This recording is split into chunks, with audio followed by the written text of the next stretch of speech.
Hello दोस्तों, कैसे हैं आप सभी और मेरे प्यारे स्टूडेंट्स।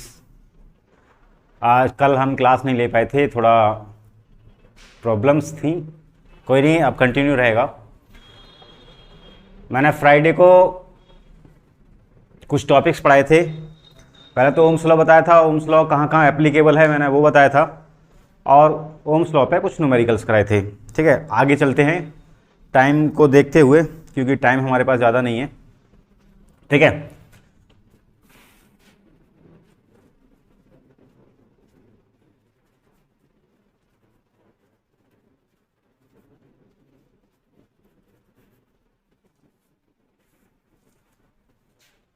आज मैं पढ़ाऊंगा आपको ओपन सर्किट, हिंदी में बोलते हैं उसे खुला परिपथ।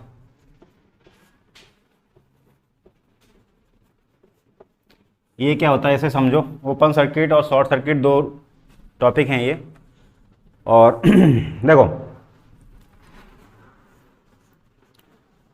ये कोई हमारा नेटवर्क है, ये वोल्टेज सोर्स और सीरीज में एक रजिस्टर लगा हुआ है। ये दो पॉइंट हैं ए एंड बी। तो देखो, ओपन सर्किट को हम डिफाइन कैसे करेंगे, ऐसे समझ लो इसको एग्जांपल से। ये क्या है, पंप। इसको बोला मैंने, क्या बोला, ये पंप है। पंप का काम क्या है, पंपिंग करना, पानी को खींचना। अब मान लो ये क्या है, मेरा पाइप। पंप का काम क्या है, वाटर को ऊपर प्रेशराइज करना, फ्लो कराना।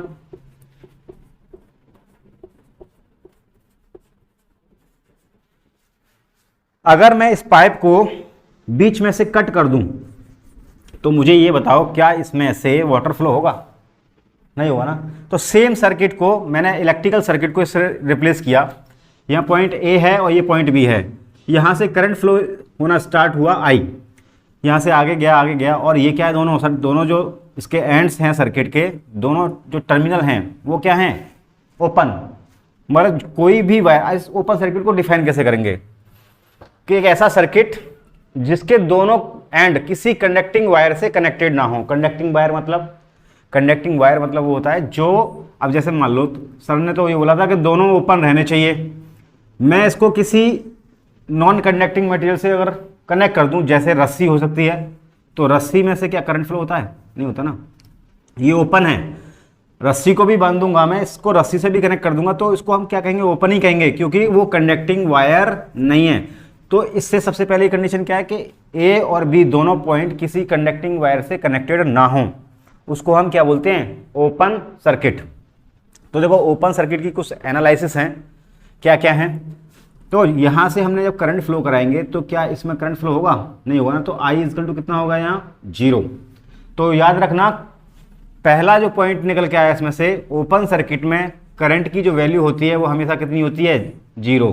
तुमसे ऑब्जेक्टिव या फिल इन द ब्लैंक्स में पूछ सकता है कि in open circuit the current I equal to how much. तो I कितना होगा, 0, डायरेक्ट बता दो। अब देखो, जब इसमें करंट फ्लो नहीं हो रहा, और करंट किसमें से फ्लो नहीं होता, इंसुलेटर में से भी करंट फ्लो नहीं होता। इंसुलेटर मतलब समझते हो ना, जिसमें से करंट फ्लो ना हो। अब इन दोनों के बीच में, इन दोनों टर्मिनलों के बीच में क्या है, एक मीडियम है, और मीडियम किसका है, एयर का। तो इस एयर का जो, अब इस एयर में से तो करंट फ्लो होगा नहीं।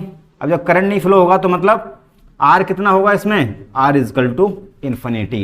इन्फिनिटी का मतलब समझ रहे हो, इन्फिनिटी का मतलब ये हुआ, आर इन्फिनिटी मतलब, आर का मतलब क्या, रेजिस्टेंस बहुत ज़्यादा है, बहुत ज़्यादा मतलब बहुत ज़्यादा है, तो उसमें से करंट फ्लो होगा।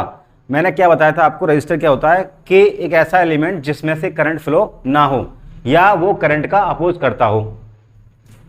तो इस एयर में से करंट फ्लो तो हो नहीं रहा, तो रेजिस्टेंस की वैल्यू कितनी हो गई, इन्फिनिटी। मतलब वही है कि ये कोई नाला था, इसमें बहुत सारे रजिस्टर पड़े हुए हैं, बहुत सारे पत्थर पड़े हुए हैं, हमें पता नहीं है कितना है। तो क्या इसमें से करंट फ्लो होगा? Answer is no. तो इसका रेजिस्टेंस कितना हो गया, रेजिस्टेंस हो गया इन्फिनिटी। ठीक है, तो दूसरा पॉइंट निकल के आया तुम्हारा यहाँ पर कि आर जो होता है ओपन सर्किट में वो कितना होता है, इन्फिनिटी। दो इंपॉर्टेंट कुछ पॉइंट है ये कि ओपन सर्किट में आई 0 होता है और रेजिस्टेंस की जो वैल्यू होती है कितनी होती है, इन्फिनिटी।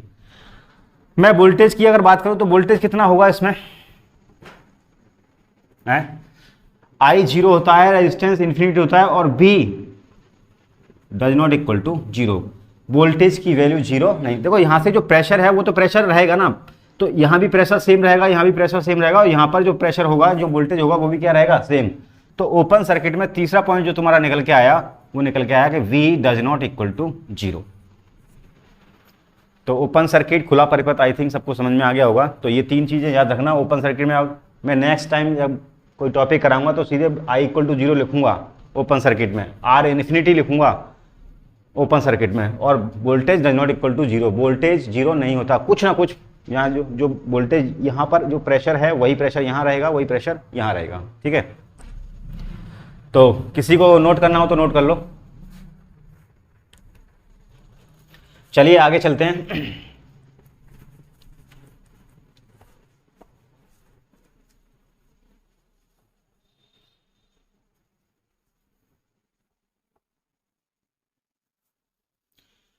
अगला टॉपिक है तुम्हारा शॉर्ट सर्किट, सीकेटी। सीकेटी मतलब बता दिया था मैंने, शॉर्ट सर्किट। इसको हमने क्या बोला है, मैं शॉर्टकट में लिखता हूं उसको, शॉर्ट में सर्किट को क्या लिख दिया, सीकेटी। शॉर्ट को क्या बोलते हैं हिंदी में, बंद परिपथ। क्या बोलेंगे इसको, पॉलिटेक्निक वाले, हिंदी मीडियम वाले समझते रहे, बंद परिपथ। बंद परिपथ क्या है, इसको डिफाइन करते हैं।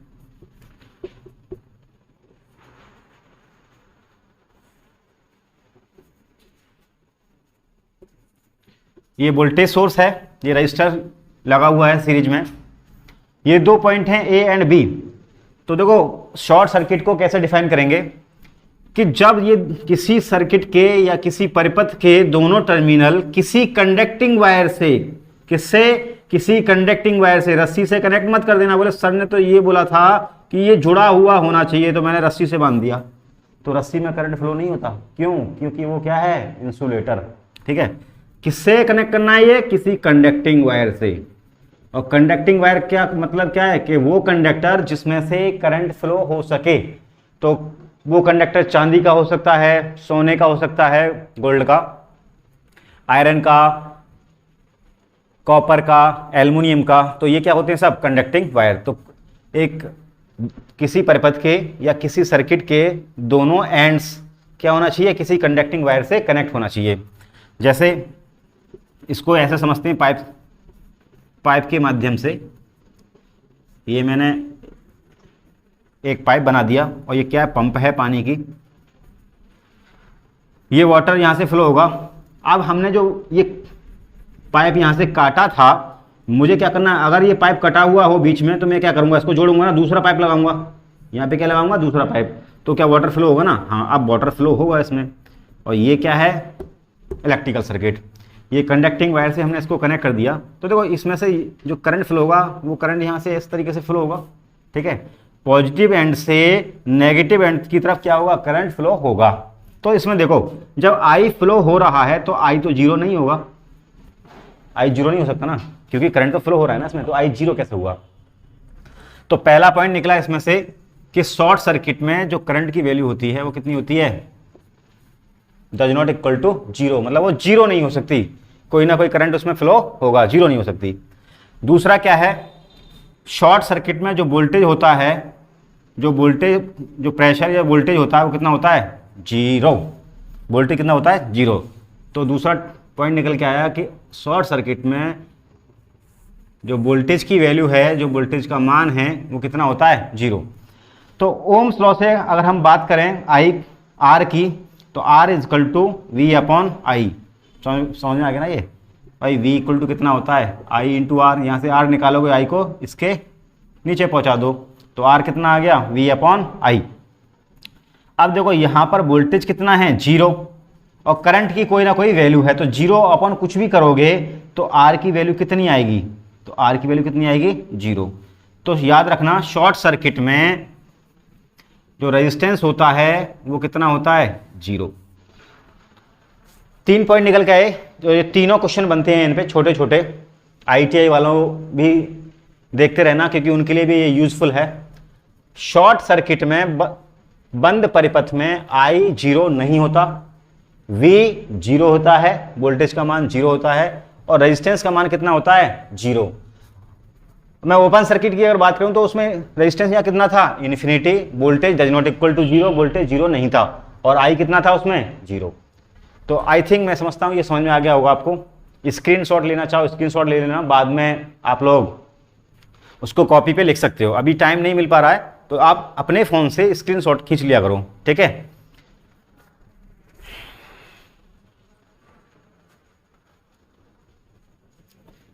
चलिए आगे वाला टॉपिक।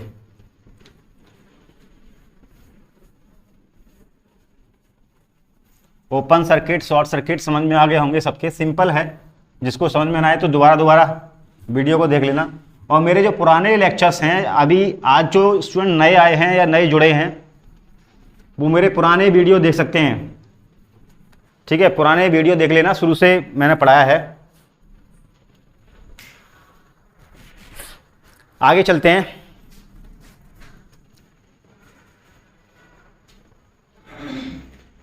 अगला टॉपिक है हमारा, ये ब्रांच क्या चीज है, ब्रांच हिंदी में बोलते हैं इसको शाखा।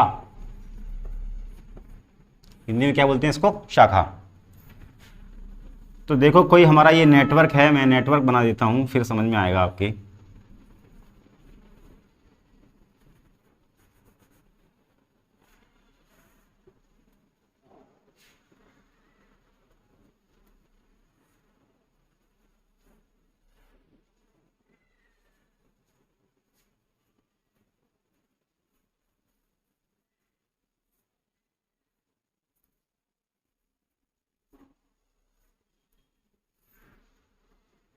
ये बैटरी है और ये कैपेसिटर है।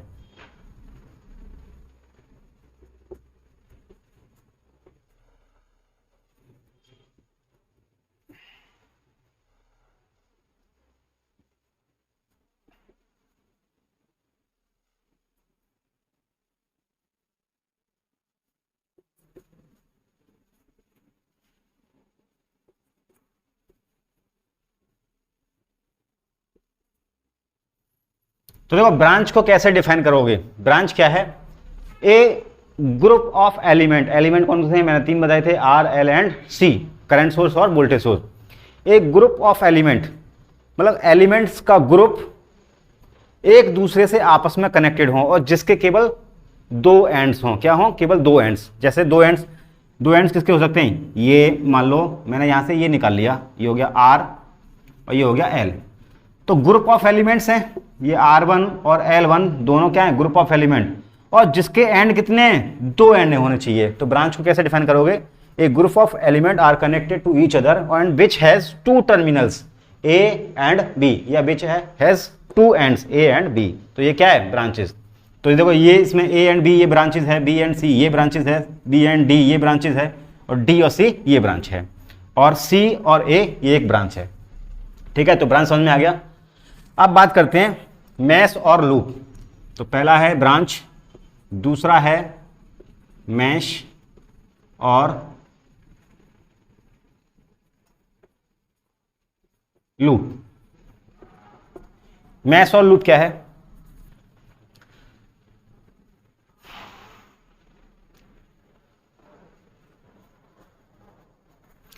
तो मैश और लूप को ये हमारे एग्जाम में तो पूछे नहीं जाएंगे, लेकिन जब हम सर्किट सॉल्व करते हैं या तुम बुक्स में क्वेश्चंस पढ़ोगे तो उसमें लूप और मैश का जिक्र किया जाएगा। तो कंफ्यूज होना कि मैश क्या है, लूप क्या है। ये क्वेश्चंस को सॉल्व करने के लिए हम इनका यूज करते हैं।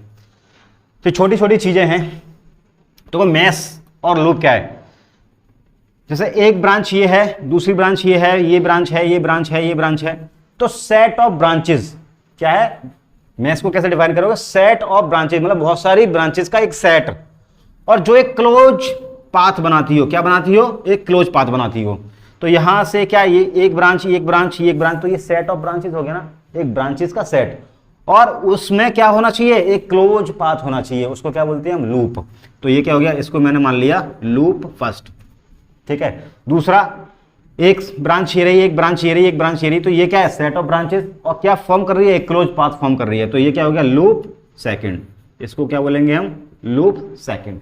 ऐसे मान लो तुम्हारा ये घर है और इसमें दो कमरे हैं, तो कमरे के गेट से अगर एंट्री करोगे तो घूम के चक्कर लगा के कहाँ आओगे, दरवाजे पे ही आओगे, तो वो क्या हो गया, एक लूप हो गया।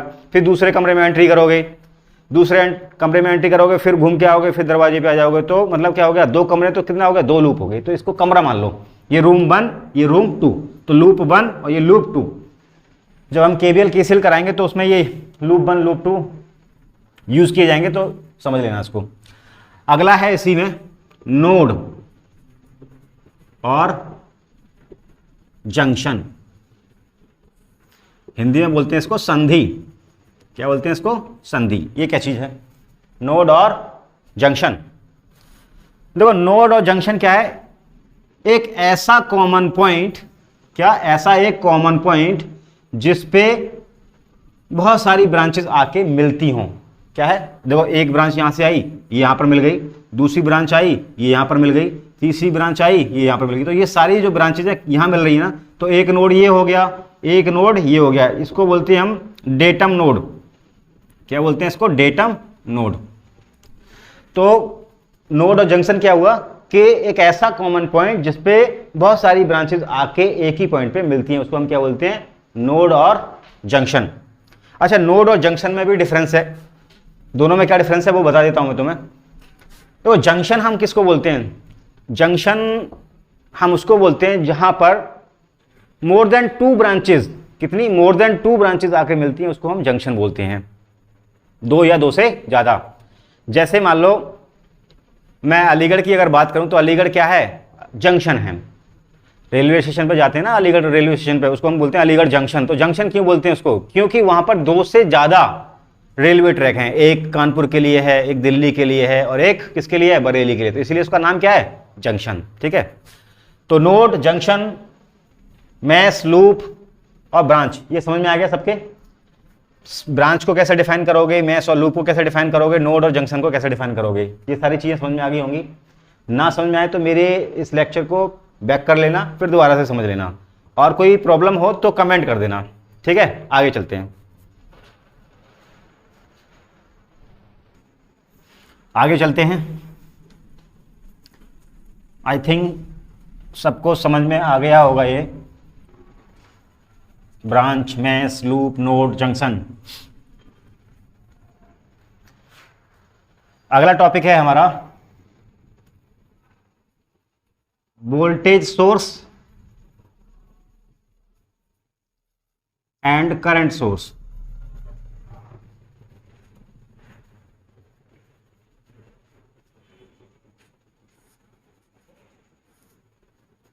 हिंदी में क्या बोलते हैं इसको, वोल्टता स्रोत और धारा स्रोत। वोल्टा स्रोत और धारा स्रोत, इनके बारे में समझते हैं।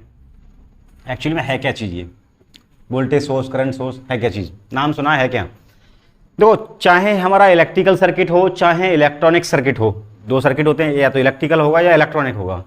तो इलेक्ट्रिकल और इलेक्ट्रॉनिक सर्किट के ऑपरेशंस को सॉल्व करने के लिए हमको किस चीज की जरूरत पड़ती है, एनर्जी की, पावर और एनर्जी की। तो उनके ऑपरेशन को, इलेक्ट्रिकल एंड इलेक्ट्रॉनिक सर्किट के ऑपरेशंस को सॉल्व करने के लिए हम क्या यूज करते हैं, वोल्टेज सोर्स और करंट सोर्स। और वोल्टेज सोर्स और करंट सोर्स हमारे कुछ टाइप्स के होते हैं। पहले टाइप्स ऑफ सोर्सेज पढ़ते हैं हम, वोल्टेज सोर्स और करंट सोर्स। तो देखो, सोर्सेज जो हैं 2 टाइप के हैं। कितने टाइप के हैं, 2 स्रोत।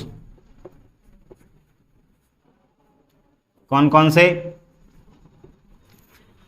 एक तो वोल्टेज सोर्स, दूसरा होता है हमारा करंट सोर्स। मैं समझता हूं बार बार हिंदी लिखने की जरूरत नहीं पड़ेगी, इसको बोलते हैं वोल्टता स्रोत और इसको धारा स्रोत। ठीक है, अब देखो ये फर्दर 2 कैटेगरी में क्लासिफाई किया गया है वोल्टेज सोर्स और करंट सोर्स को। ये कौन कौन से होते हैं, इंडिपेंडेंट,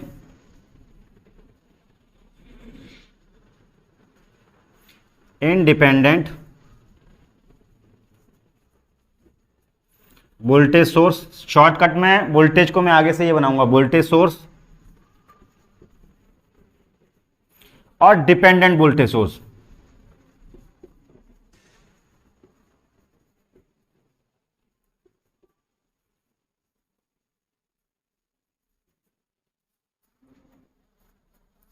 ऐसे ही ये होता है सेम, ये भी दो तरीके का होता है, इंडिपेंडेंट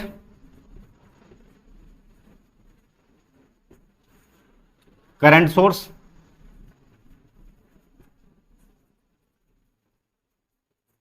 और डिपेंडेंट करंट सोर्स।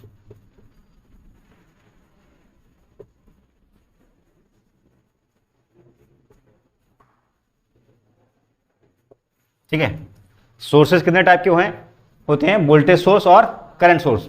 अब जो वोल्टेज सोर्स है वो दो तरीके का होता है, dependent voltage source, independent voltage source और डिपेंडेंट वोल्टेज सोर्स। ऐसे ही करंट सोर्स भी दो कैटेगरी, करंट सोर्स को हमने दो कैटेगरी में क्लासिफाई किया गया है, कौन कौन सा, इंडिपेंडेंट करंट सोर्स और डिपेंडेंट करंट सोर्स। तो इन सब के बारे में हम सोर्सेस के बारे में अभी पढ़ेंगे, कहाँ डिपेंडेंट वोल्टेज सोर्स क्या होता है, इंडिपेंडेंट वोल्टेज सोर्स क्या होता है, डिपेंडेंट करंट सोर्स क्या होता है और इंडिपेंडेंट करंट सोर्स क्या होता है। ठीक है, तो आगे चलते हैं। सबसे पहला है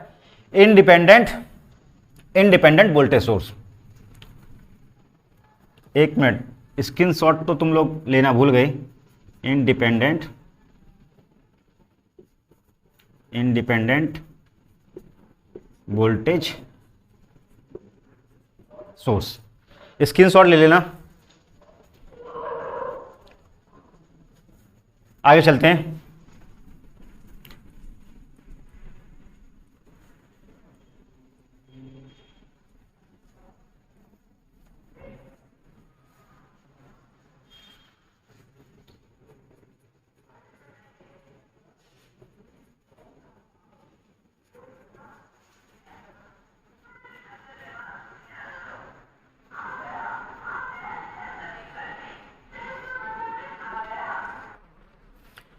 हाँ, तो आगे चलते हैं। वोल्टेज सोर्स और करंट सोर्स के फर्दर क्लासिफिकेशन हमने बताया था, क्या क्या कितने टाइप के सोर्सेस थे। तो देखो, उसमें इंडिपेंडेंट वोल्टेज सोर्स था, सबसे पहले इसको पढ़ेंगे, इंडिपेंडेंट वोल्टेज सोर्स क्या होता है।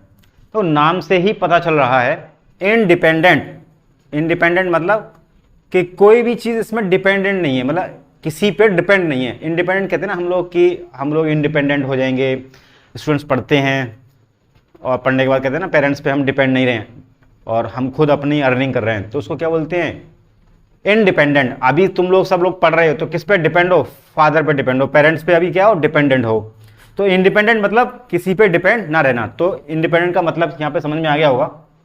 तो देखो, इंडिपेंडेंट वोल्टेज सोर्स वो सोर्सेज होते हैं, वो स्रोत होते हैं जो किसी पर डिपेंड ना हो। मतलब एक ऐसा सर्किट, एक ऐसा नेटवर्क जिसका टर्मिनल वोल्टेज, कौन सा वोल्टेज, टर्मिनल वोल्टेज किसी अदर सोर्सेज पे डिपेंड ना रहे। अदर सोर्सेज कौन से, वोल्टेज सोर्स और करंट सोर्स। अच्छा, इंडिपेंडेंट वोल्टेज सोर्स को हमने दो कैटेगरी में क्लासिफाई किया गया है, एक आइडियल वोल्टेज सोर्स और दूसरा होता है practical voltage source. Ideal voltage source और प्रैक्टिकल वोल्टेज सोर्स। तो देखो, सबसे पहले पढ़ेंगे हम कौन सा, आइडियल वोल्टेज सोर्स। आइडियल क्या बोलते हैं, आदर्श वोल्टता स्रोत। हिंदी में क्या बोलते हैं इसको, आदर्श वोल्टता स्रोत। लिखना चाहो तो लिख लो, आदर्श वोल्टता स्रोत। देखो ये क्या होता है, आइडियली हम देखो आदर्श किसको कहते हैं, आदर्श उसको कहते हैं जिसमें कोई लॉसेस ना हो, कोई कमियां ना हो। और आइडियल हम किसी चीज को जो लेते हैं वो क्यों लेते हैं, वो लेते हैं हम कि उसके जो कैलकुलेशंस हैं वो इजीली हो जाए। तो किसी भी सर्किट के और या नेटवर्क की कैलकुलेशंस को इजी करने के लिए हम क्या मानते हैं, आइडियल। तो आइडियल क्या मतलब क्या है कि उसमें कोई कमी नहीं है, जो उसकी इफिशियंसी है वो कितनी है, 100% है। तो आइडियल की बात अगर कहीं भी की जाए, किसी भी एपरेटस में, किसी भी इक्विपमेंट में, और आइडियली अगर बात की जाए तो आइडियल का मतलब क्या है, उसकी इफिशियंसी 100% है, देयर इज नो लॉसेज, उसमें कोई भी लॉसेस नहीं है। तो आइडियल वोल्टेज सोर्स का ये सर्किट मैंने बनाए हैं। तो देखो, ये क्या है, प्लस माइनस, करंट प्लस से फ्लो होगा माइनस की तरफ, तो ये भी वोल्टेज सोर्स है और ये भी। ये जो गोला तुमने कर दिया इस टाइप का तुम्हें कहीं फोटो दिखाई दे तो समझ लेना क्या है ये, वोल्टेज सोर्स। इस गोले के अंदर प्लस माइनस लिखा हुआ होना चाहिए। एक्चुअली में करंट सोर्स में भी हम गोला बनाते हैं और उसमें हम क्या करते हैं, डायरेक्शन बनाते हैं करंट की, इसके अंदर ही एक एरो बना देते हैं, तो वो क्या हो जाता है, करंट सोर्स। तो ये क्या है, गोला है और इसके अंदर पॉजिटिव और नेगेटिव दो टर्मिनल हैं, तो ये भी वोल्टेज सोर्स है। अब देखो आइडियल जो वोल्टेज सोर्स है, तो आइडियल वोल्टेज सोर्स में सबसे पहली बात क्या है कि इस सोर्स का, इस वोल्टेज सोर्स का जो रेजिस्टेंस है, इंटरनल रेजिस्टेंस है, वो क्या मानते हैं हम, R इक्वल टू 0, मतलब रेजिस्टेंस की वैल्यू क्या मानते हैं उसमें हम, 0। तो आइडियल वोल्टेज सोर्स का जो इंटरनल रेजिस्टेंस है, सोर्स रेजिस्टेंस जो होता है वो कितना होता है, 0। जब देखो अब यहां पर इसमें ये दोनों वोल्टेज सोर्स के फोटो हैं। अब मैंने क्या किया, इसमें लोड कनेक्टेड कर दिया, लोड कनेक्ट नहीं किया है, पॉइंट ए और पॉइंट बी, प्लस और माइनस। यहां पर जो वोल्टेज होगी उस वोल्टेज को मैं बोलता हूं टर्मिनल वोल्टेज। ये क्या है, टर्मिनल्स, ये इसके क्या है, सोर्सेज के क्या है दोनों टर्मिनल्स, तो इसको हम बोलते हैं टर्मिनल वोल्टेज। मतलब यहां जो वोल्टेज होगी उस वोल्टेज को मैंने नाम दिया है क्या, terminal voltage equal to BT। तो BT का मतलब क्या है यहां पर, टर्मिनल वोल्टेज। देखो जब लोड रेजिस्टेंस, लोड मतलब लोड का जो रेजिस्टेंस है, मतलब लोड कनेक्टेड नहीं है, लोड कनेक्टेड नहीं है तो मतलब RL इक्वल टू इन्फानाइट। यहां पर क्या है, ये free space, air, free space है, एयर है, इसलिए मैंने रेजिस्टेंस की वैल्यू यहां पर क्या मानी है, RL इक्वल टू इन्फिनिटी। जब RL इक्वल टू इन्फिनिटी होगा मतलब वहां क्या है, एक एयर है, एयर का मीडियम है, तो एयर में से कभी करंट फ्लो होता है, करंट फ्लो नहीं होता, तो उसको इसलिए हमने उसका रेजिस्टेंस मान लिया RL इक्वल टू इन्फिनिटी। जब RL इक्वल टू इन्फिनिटी है, कोई लोड कनेक्टेड नहीं है, तो क्या इसमें करंट फ्लो होगा, नहीं होगा ना, तो I इक्वल टू कितना हो गया, 0। जब लोड कनेक्टेड नहीं है, याद रखना, जब लोड कनेक्टेड नहीं है और सोर्स रेजिस्टेंस की वैल्यू कितनी है, 0। जब रेजिस्टेंस 0 है, सोर्स का जो रेजिस्टेंस है वो 0 है और लोड कनेक्टेड नहीं है, मतलब I इक्वल टू 0, तब यहां जो टर्मिनल वोल्टेज होगा BT, ये जो टर्मिनल वोल्टेज होगा BT, वो किसके बराबर होगा, B के। ठीक है, जो टर्मिनल वोल्टेज BT है वो किसके बराबर होगा, B के। तो BT जो है, टर्मिनल वोल्टेज जो है वो B पे डिपेंड है क्या, नहीं है ना, क्यों, क्योंकि R इक्वल टू कितना है यहाँ पे 0 है, I इक्वल टू कितना है, 0 है, और RL इक्वल टू कितना आ रहा है यहाँ पर, इन्फिनिटी। जब मैंने इसमें लोड कनेक्ट कर दिया, क्या कनेक्ट कर दिया, जब यहाँ पर मैंने लोड कनेक्ट कर दिया, कुछ लोड है, कोई भी मैंने बल्ब कनेक्ट कर दिया, कोई ट्यूबलाइट कनेक्ट कर दी, फैन, AC वगैरह तुमने जो भी है, ये क्या सारे आते हैं, लोड आते हैं। जब तुम इनको कनेक्ट कर दोगे लोड को, तो क्या हुआ, एक क्लोज पाथ बन जाएगा। जब एक क्लोज पाथ बन जाएगा तो इसमें से क्या फ्लो होगा, एक करंट फ्लो होगा, I होगा कि नहीं होगा भाई, लोड कनेक्ट कर दिया तो एक क्लोज पाथ हो गया, और क्लोज पाथ में ही करंट फ्लो होता है। अभी मैंने शॉर्ट सर्किट और ओपन सर्किट कराए थे, तो ओपन सर्किट में करंट फ्लो नहीं होता और शॉर्ट सर्किट में करंट फ्लो होता है। तो शॉर्ट सर्किट क्या है, एक क्लोज पाथ। तब उस केस में यहां जो टर्मिनल वोल्टेज है, जब मैंने लोड कनेक्ट कर दिया और लोड कनेक्ट नहीं किया था, तो दोनों कंडीशन में जो टर्मिनल वोल्टेज है, जो BT है, वो किसके बराबर होगा, यानी B इक्वल टू कितना होगा, BT। तो टर्मिनल वोल्टेज डिपेंडेंट नहीं है B पर, मैंने यही बताया था, डिपेंड नहीं है तो मतलब क्या हो गया, ये इंडिपेंडेंट वोल्टेज सोर्स। अब ये क्या है, ये BL क्या है, लोड वोल्टेज, मतलब इस लोड के अक्रॉस जो वोल्टेज होगी, मैंने उसका नाम क्या दे दिया, लोड वोल्टेज। तो जो BL है और ये कौन सा है, BT, ये टर्मिनल वोल्टेज है, ये लोड वोल्टेज है, तो दोनों क्या हैं, इक्वल। तो वोल्टेज, टर्मिनल वोल्टेज कैसी आएगी, कांस्टेंट। ये कौन सी टर्मिनल वोल्टेज, कौन सी टर्मिनल वोल्टेज है, और ये क्या है, लोड करंट। तो जैसे जैसे लोड करंट को आप बढ़ाओगे, वैसे वैसे जो टर्मिनल वोल्टेज है वो कैसी रहेगी, कांस्टेंट रहेगी। अगर आपने यहाँ पर लोड बढ़ाया, लोड करंट बढ़ाया, मैंने लोड करंट को क्या किया, लोड करंट को क्या कर दिया मैंने, इंक्रीज कर दिया। बढ़ाएंगे, जैसे जैसे हम लोड करंट को बढ़ाएंगे, इसका मतलब समझ रहे हो ना ग्राफ का, मैं लोड करंट को बढ़ा रहा हूँ, इस एक्सिस पर मैं लोड करंट की वैल्यू को बढ़ा रहा हूं, तो देखो वोल्टेज जो है वो क्या है, कांस्टेंट ही तो है। एक्चुअली में वोल्टेज बढ़ना चाहिए ऊपर टर्मिनल वोल्टेज, लेकिन ये क्या है, कांस्टेंट है। तो BT किसके बराबर है, BL के। कब, जब लोड करंट को आप इंक्रीज कर रहे हो तब। ठीक है, तो ये आइडियल वोल्टेज सोर्स में याद रखना कि जो रेजिस्टेंस की वैल्यू है, सोर्स रेजिस्टेंस की वैल्यू कितनी होती है, 0। ये तुमको फिल इन द ब्लैंक्स में या ऑब्जेक्टिव में पूछा जा सकता है कि आइडियल वोल्टेज सोर्स में, आदर्श वोल्टता स्रोत में जो स्रोत का प्रतिरोध होता है, जो सोर्स रेजिस्टेंस होता है, उसकी वैल्यू कितनी होती है। ऑप्शन दे देगा, A ऑप्शन दे दिया 0, बी ऑप्शन दे देगा वो आपको इन्फिनिटी, सी ऑप्शन दे देगा आपको 1 और डी ऑप्शन दे देगा आपको नन ऑफ दीज। तो सोर्स रेजिस्टेंस कितना होता है आइडियल वोल्टेज सोर्स का, कितना होता है, टिक कर देना 0 आंख बंद करके। ठीक है, आगे चलें स्टूडेंट्स, आज के लिए इतना ही। अगला से जो टॉपिक है वो है प्रैक्टिकल वोल्टेज सोर्स, उसको मैं अगले नेक्स्ट लेक्चर में कराऊंगा, क्योंकि वीडियो हमारी 30-35 मिनट की रहेगी तो ठीक है, क्योंकि उसके बाद बड़ी बनाएंगे तो तुम लोग बोर भी हो सकते हो। वैसे कोशिश करना बोर ना हो, छोटी छोटी वीडियो हैं, इनको डेली अपना एक शेड्यूल बना लो, आधे घंटे का टाइम निकाल लो कैसे भी। मानता हूँ सब लोग बिजी हैं और बहुत ज़्यादा बिजी हैं। आगे वाले जो हमारा लेक्चर होगा उसमें मैं जो टॉपिक पढ़ाऊंगा वोल्टेज, प्रैक्टिकल वोल्टेज सोर्स, ये डिपेंडेंट वोल्टेज सोर्स आपका खत्म हो जाएगा, उसके बाद आएगा डिपेंडेंट वोल्टेज सोर्स, फिर इंडिपेंडेंट करंट सोर्स, फिर डिपेंडेंट करंट सोर्स। तो आगे वाले लेक्चर में हम सोर्सेज को फिनिश कर लेंगे।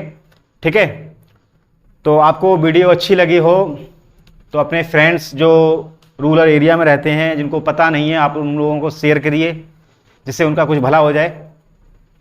ठीक है, और वीडियो अच्छी लगे तो लाइक करिए,